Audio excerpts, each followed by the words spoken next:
읽은 말씀을 가지고 오늘 나눌 말씀의 제목은 라오디게아 교회 이야기입니다.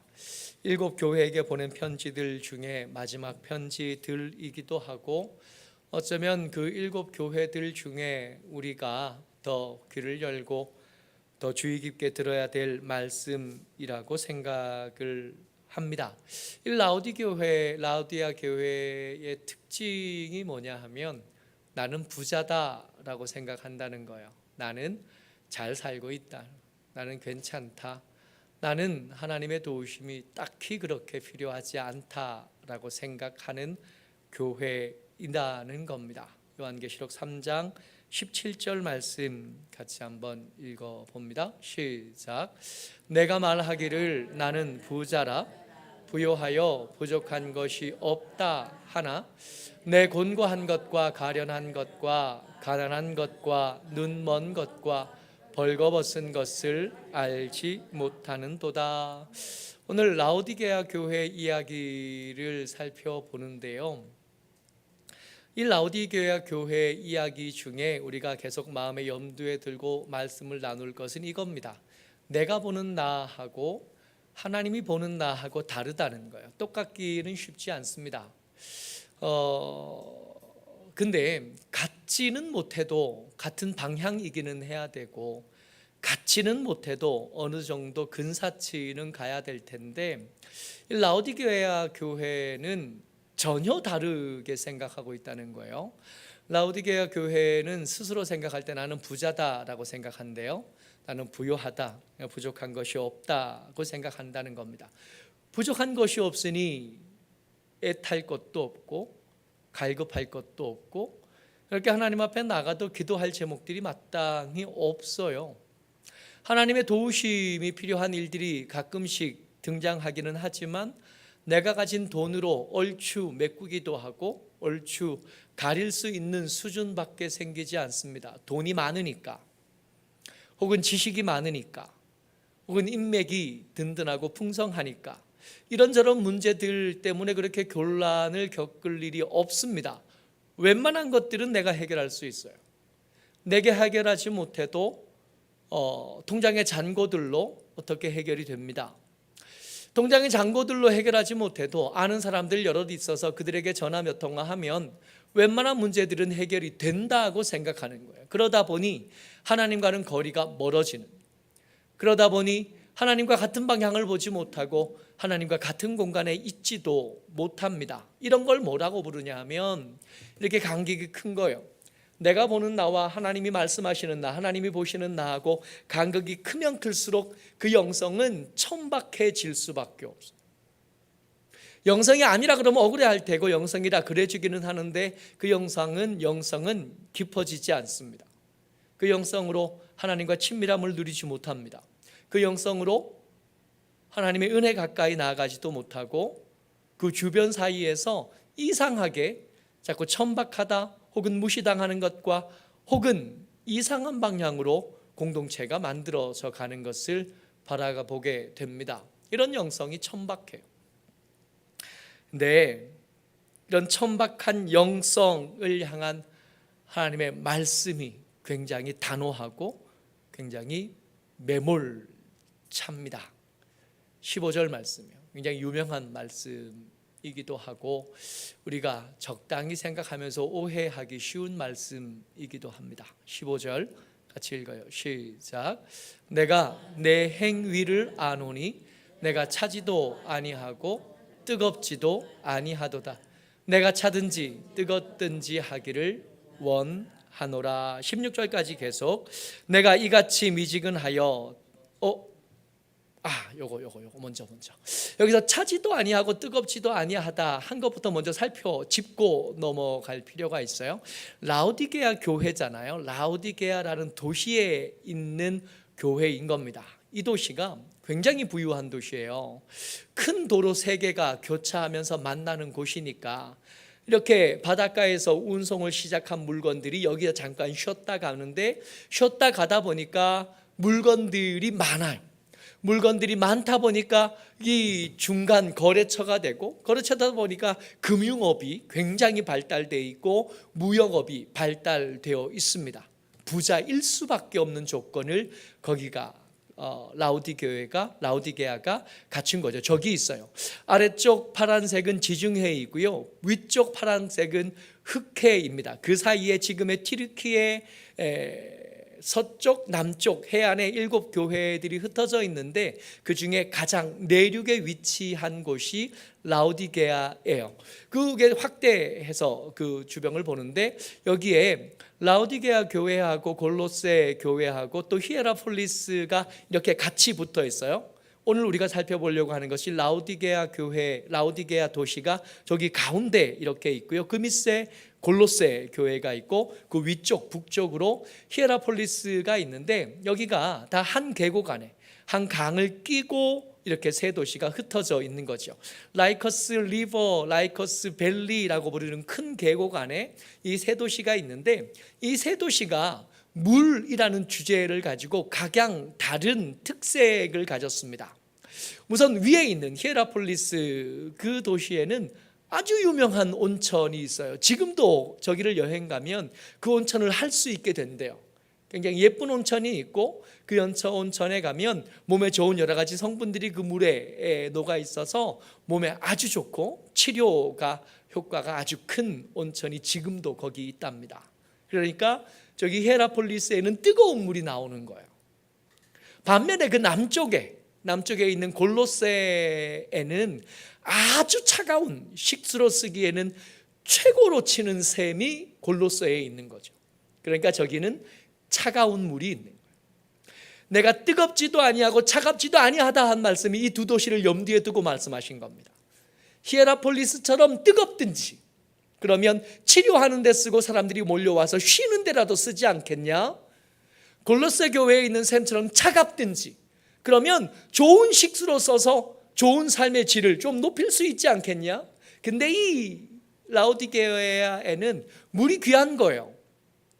이 도시에서 한 10km쯤 떨어진 곳에 샘이 있기는 한데 그 샘에 있는 물을 끌어오면서 토관을 이렇게 묻어서 그 토관을 통해서 물을 공급받는데 이 뜨거운 계곡에 있는 이 10km쯤 되는 토관은 그 안에 있는 물이 오는 사이에 미지근해지는 것. 미지근해질 뿐만 아니라 수질도 떨어질 수밖에 없는 쓸모없는 물입니다. 내가 차갑든지 뜨겁든지 하라 하신 말씀에는 너희들이 쓸모없다 하는 말씀을 염두에 두고 말씀하고 계십니다. 16절로 이어집니다. 같이요, 시작. 내가 이같이 미지근하여 뜨겁지도 아니하고 차지도 아니하니 내 입에서 너를 토하여 버리리라. 그러니까 적당히 인성 이야기를 하시는 게 아니라고요. 적당히 좀 게으른 사람 이야기를 하시는 게 아니라고요. 적당히 좀 게을러서 좀 타이르고 종아리를 좀 쳐서 부지런하게 만들겠다는 뜻이 아니라 너희들의 부요하고 부족함이 없다고 생각하는 그 꼬라지가 꼴보기 싫다는 겁니다. 너희들의 신앙이 쓸모없다 하시는 겁니다. 미지근하다. 너희들의 영성이 천박하다. 하나님과 너희가 바라보는 것이 다르다. 하나님이 말씀하시는 것과 너희들의 삶이 다르다. 그러니 너희는 교회 안에서 쓸모없게 되었다. 더 이상 머금고 있을 이유가 없고 삼킬 이유는 더 없다. 뱉어내 버리겠다. 이런 라우디게아 교회의 하나님 예수님은 어디 계시냐 하면 문 밖에 계신 겁니다. 주의하여 다시 주목하여 들으셔야 됩니다. 예수님 라우디게아 교회 안에 안 계십니다. 라우디게아 교회 안에 예수님 안 계십니다. 그렇다면 이 라우디게아 교회라고 부르긴 하지만 이 교회는 교회 될 수 없는 거 아니겠어요? 이들의 천박하다 했지만 이들의 천박한 영성은 사실은 영성이 아닌 거 아니겠어요? 아직 믿을지 믿지 않을지를 그 사이에 두고 어디선가 고민하고 있는 우리 중에 있는 어떤 사람, 전도하기를 기대하고 믿음을 얻기를 기대하고 기도 제목 삼은 어떤 사람인 거 아니에요? 20절 말씀입니다. 같이요, 시작. 볼지어다 내가 문 밖에 서서 두드리노니 누구든지 내 음성을 듣고 문을 열면 내가 그에게로 들어가 그와 더불어 먹고 그는 나와 더불어 먹으리라. 우리가 이 말씀을 읽을 때 떠오르는 사람은 안 믿는 신랑 아니에요?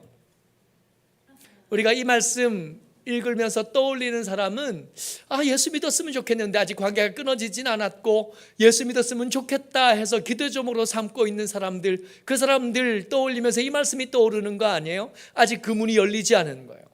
계속 나를 통해서, 우리를 통해서 하나님께서 그 마음의 문을 두드리고 계시지만 아직 열리지 않아서 해가 지고 등불을 켰고 심지어 그 문이 열리지 않은 지 오래돼서 그 앞에 풀들이 많이 자랐지만 여전히 열리지 않는 마음의 문을 가진 사람, 그런 사람 떠올리는 거 아니에요? 아직 예수 안 믿는 사람 말입니다. 그러니까 미지근하다, 그러니까 믿음이 수준이 낮다, 이렇게 읽으면 이 라오디게아 교회 이야기하면서 진짜 하고 싶은 얘기보다는 지나치게 낮추어서 경고의 수위를 낮추고 징계의 수위를 낮추어서 읽는 거예요. 긴장감이 없는 거죠. 근데 이 말씀의 원래 의도는 그렇게 긴장감 풀고 마음 편안하게 읽어도 되는 말씀이 아닌 겁니다. 급박한 거죠. 그때가 지나고 나면 문이 열리지 않은 채로 그날을 맞이하게 되면 그 사람에게 구원은 없는 거고 그 사람에게 생명은 없는 상태인 겁니다. 라오디게아 교회 이야기를 오늘 우리가 다 읽었잖아요. 14절부터 읽었으니까 22절까지 다 읽었어요. 이 7 교회 이야기를 두루 살펴보면 이 교회들이 당하는 어려움들이 대충 2가지로 요약이 됩니다. 첫 번째가 뭐냐면 이단의 피해를 당하는 교회가 있고, 또 하나가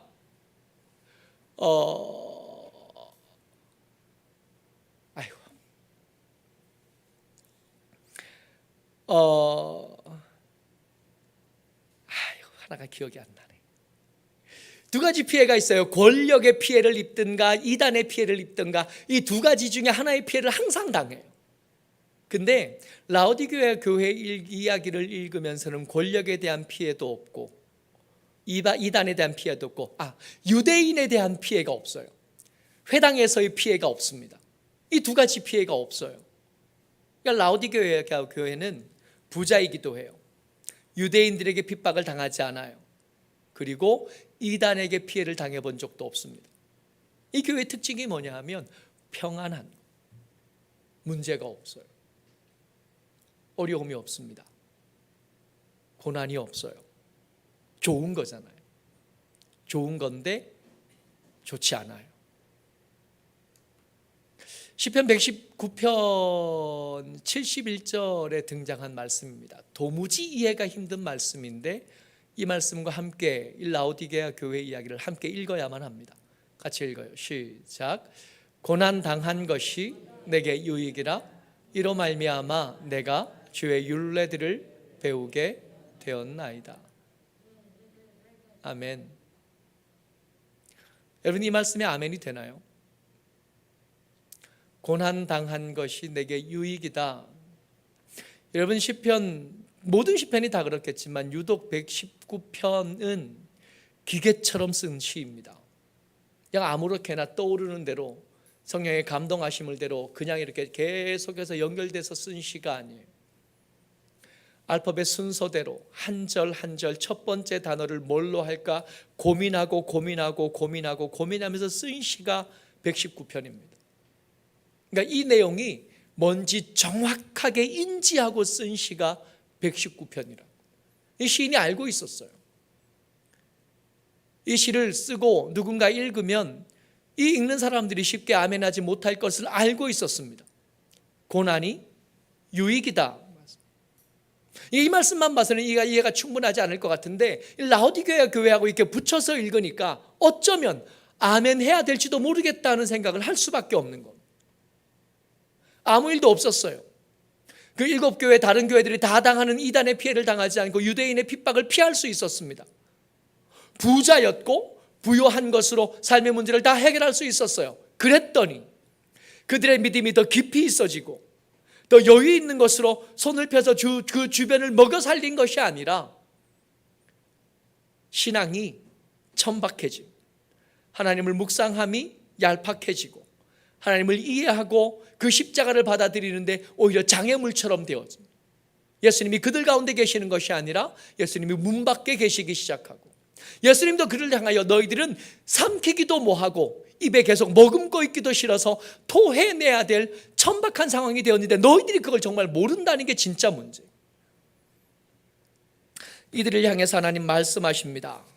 하나님께서 이들을 사랑한다 말씀하시고 이들을 포기하지 않아서 이들에게 몇 가지를 권하셔요.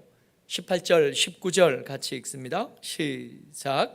내가 너를 권하노니 내게서 불로 연단한 금을 사서 부요하게 하고 흰옷을 사서 입어 벌거벗은 수치를 보이지 않게 하고 안약을 사서 눈에 발라 보게 하라. 무릇 내가 사랑하는 자를 책망하여 징계하노니 그러므로 내가 열심을 내라 회개하라. 하나씩 살펴보면 먼저 사라는 게 이거예요.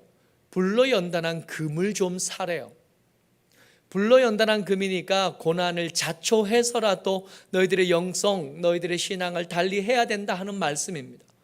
되어지는 대로 살지 말고, 닥치는 대로 살지 말고, 고민해가면서 내가 가진 것들로 뭘 해야 되겠는지, 내게 맡기신 일이 뭔지, 내가 그동안 애써 피하고 외면했던 하나님께서 내게 주셨던 말씀, 내게 주셨던 비전, 내게 맡기셨던 사명들, 내가 놓아버렸던 거 뭔지 다시 살펴서 불편하더라도 어렵더라도 그것들 다시 감당하기 시작하라고. 그런 중에 어려워질 테고, 그렇게 어려워지는 중에 내 신앙이, 네 천박한 영성이 정금처럼 되어질 수 있게 될 거라고. 그 정금이 너를 부요하게 할 거라고. 이 라오디게아 도시에 검은 염소, 검은 양들이 특산품이었대요. 그러다 보니까 이 털 깎아서 검은 천, 검은 옷, 검은 카펫이 특산품으로 잘 팔렸답니다. 그들에게 검은 천 만들어 팔아 살아가는 이 사람들에게 하나님 말씀하시는 거예요. 니들이 흰옷이 없다는, 정결한 삶이 없고 순결한 삶이 없다는 거. 미네랄이 많은 이 오염된 것, 먹기는 불편한데 그것을 잘 정제하면 안약을 만들 수 있었나 봐요.